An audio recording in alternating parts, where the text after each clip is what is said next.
ಆಜಿ ಮಸಾಲಾ. ಎಂತ ಅಡಿಗೆಯ ರುಚಿಯಾಗೋ ರಹಸ್ಯವು 20 ರೂಪಾಯಿ. ಸಂಕಷ್ಟ ಇದ್ದಾಗ ಸಂಕಷ್ಟ ಸೂತ್ರ ಬರುತ್ತೆ. ನಮ್ಮ ಲಭ್ಯತೆ ನೋಡಿಕೊಂಡು ನೀರು ಬಿಡ್ತೀವಿ. ಸಿಎಂ ಮತ್ತು ಜಲಸಂಪನ್ಮೂಲ ಸಚಿವರು ನಿರ್ಧಾರವನ್ನ ಮಾಡ್ತಾರೆ. ಕಮಿಷನ್ಗಳು ಯಾವಾಗಲೂ ನದಿ ಪಾತ್ರದ ಕೆಳಗಿನ ಪರವಾಗಿಯೇ ಇರುತ್ತವೆ.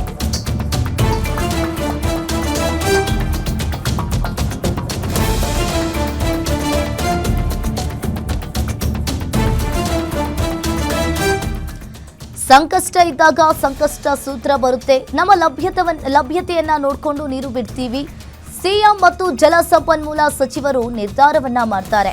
ಕಮಿಷನ್ಗಳು ಯಾವಾಗಲೂ ನದಿ ಪಾತ್ರದ ಕೆಳಗಿನ ಪರವಾಗಿ ಇರುತ್ತವೆ. ನಮ್ಮಲ್ಲಿ ನೀರಿದ್ರೆ ತಾನೇ ತಮಿಳುನಾಡಿಗೆ ಬಿಡೋದು ಅಂತ ಹೇಳಿ ಪ್ರಶ್ನೆ ಮಾಡಿದ್ದಾರೆ. ಸಂಕಷ್ಟ ಬಂದಾಗ ಮನವರಿಕೆ ಮಾಡಿಕೊಡಬೇಕು. ನಮ್ಮ ಡೆಡ್ ಸ್ಟೋರೇಜ್ ಬಗ್ಗೆ ಹೇಳಬೇಕು. ಬೆಂಗಳೂರಿನಲ್ಲಿ ಎಂಬಿ ಪಾಟೀಲ್ ಹೇಳಿಕೆಯನ್ನ ನೀಡಿರುವಂತದ್ದು. ಈಗ ಸಂಕಷ್ಟ ಸೂತ್ರ ಪಾಲನೆ ಆಗಬೇಕಾಗುತ್ತದೆ. ಆದರೆ ನಮ್ಮ ಲಭ್ಯತೆ ಅಗತ್ಯತೆ ನೋಡಿಕೊಂಡು ನಿರ್ಧಾರವನ್ನ ಮಾಡಬೇಕಾಗುತ್ತದೆ. ಸರ್ವಪಕ್ಷ ನಿಯೋಗ ಕೊಂಡೊಯ್ಯುವ ಬಗ್ಗೆ ಸಿಎಂ ಚರ್ಚೆಯನ್ನ ಮಾಡಿ ನಿರ್ಧಾರವನ್ನ ಮಾಡ್ತಾರೆ. ಮೇಕೆದಾಟು ಯೋಜನೆಯಿಂದ ತಮಿಳುನಾಡಿಗೆ ಲಾಭವಿದೆ, ಆದರೆ ಕೇವಲ ರಾಜಕೀಯ ಕಾರಣಕ್ಕೆ ಮಾತ್ರ ವಿರೋಧವನ್ನ ಮಾಡಲಾಗ್ತಾ ಇದೆ.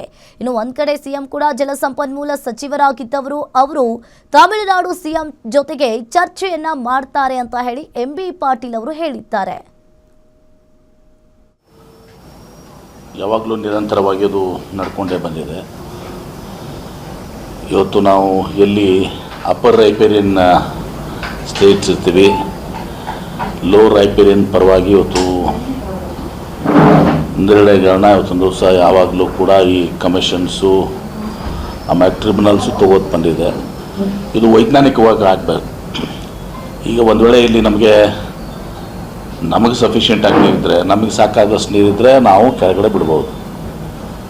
ಆದರೆ ಅಂತಿಮ ಆದೇಶನೂ ಕೂಡ ಅದೇ ಹೇಳ್ತದೆ. ಬೆಳಗುಂದ್ರದಲ್ಲಿ 172 TMCಯನ್ನು ಸಾಮಾನ್ಯ ವರ್ಷದಲ್ಲಿ, ನಾರ್ಮಲ್ ಇಯರ್ದಲ್ಲಿ, ಕ್ರೈಸಿಸ್ನಲ್ಲೇ ಅವತ್ತೊಂದು ದಿವಸ ಪ್ರಪೋರ್ಷನೇಟ್ ಆಗಿ ಅವತ್ತೊಂದು ದಿವಸ ಇದು ಮಾಡಬೇಕು ಅಂತ ಹೇಳಿ. ಹೀಗಾಗಿ ಇಲ್ಲಿ ನಮ್ಮ ರಿಕ್ವೈರ್ಮೆಂಟ್ ಏನಿದೆ, ನಮ್ಮಲ್ಲಿ ಎಷ್ಟು ನೀರಿದ್ದರೆ ತಾನೇ ನಾವು ಬಿಡೋದು. ನೀರಿಲ್ಲದಾದಾಗ ನಾವು ಬಿಡಲಿಕ್ಕೆ ಆಗಂಗಿಲ್ಲ. ಅವಾಗ ಸಂಕಷ್ಟ ಸೂತ್ರ ಬರ್ತದೆ.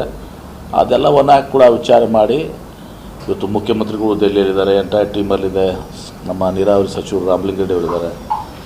ಎಲ್ಲರೂ ಕೂಡಿ ಇವತ್ತು ದಿವಸ ನಮ್ಮ ಇರುವಂಥ ಲಭ್ಯತೆ, ನಮ್ಮ ಒಂದು ರಿಕ್ವೈರ್ಮೆಂಟ್ ನೋಡಿಕೊಂಡು ಇವತ್ತು ನಾವು ಕಂಪ್ಲೈ ಮಾಡಬೇಕಾದಂಥ ಅವಶ್ಯಕತೆ ಇರ್ತದೆ.